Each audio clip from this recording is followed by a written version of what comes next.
Today I'm going to talk about nucleus hives, or nucs as they're commonly called in beekeeping circles.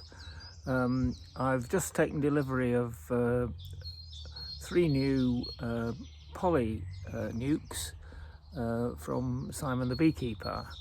They're actually Maysmore poly nucs, but I find that Simon the Beekeeper delivers very quickly and quite economically, so I tend to go with Simon. So we're going to have a look at the poly nucs as they've just arrived.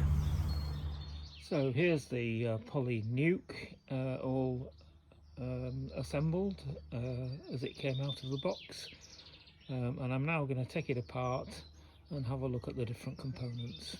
So when you open the box, there are 3 main components. There's a roof here, and now the poly nucs come with a deep roof, which is a much better arrangement than the previous roof, which was just a shallow roof. This means that you can use it in the winter for a block of fondant, and it fits onto the hive without any problem.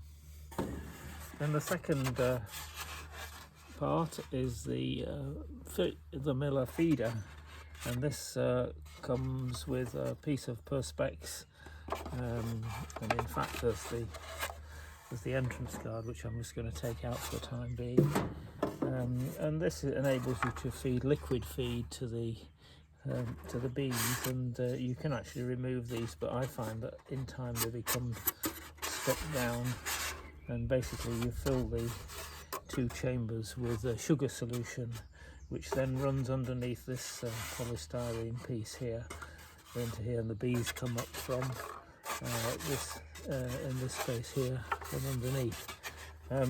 It's always as well to put in some straw or small pieces of wood here, because otherwise the bees will drown, so they need something to stand on. And then this piece of perspex just fits in here, and enables you to feed the bees without actually having to open the hive.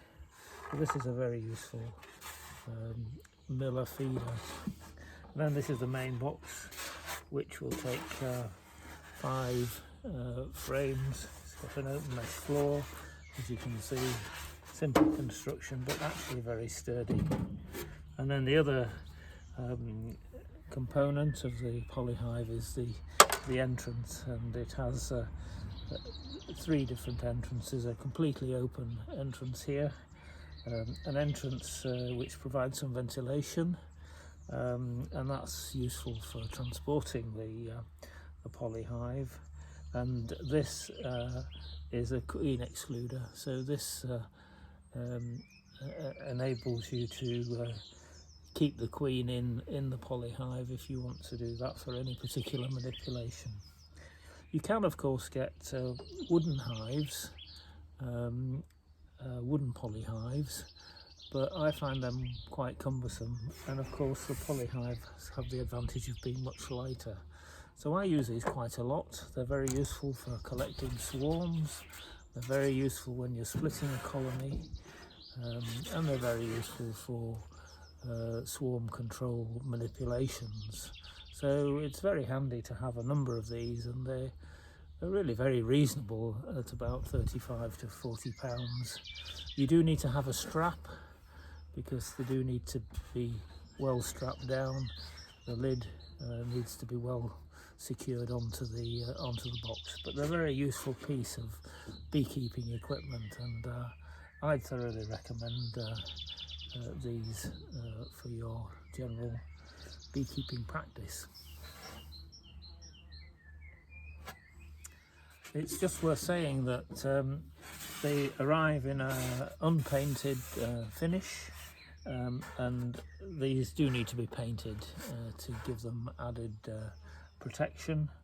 The recommendation is a masonry paint, but I find that any water-based paint is usually adequate, but and you can choose your own colours. It's entirely up to you. Opportunity to express your individuality in your beekeeping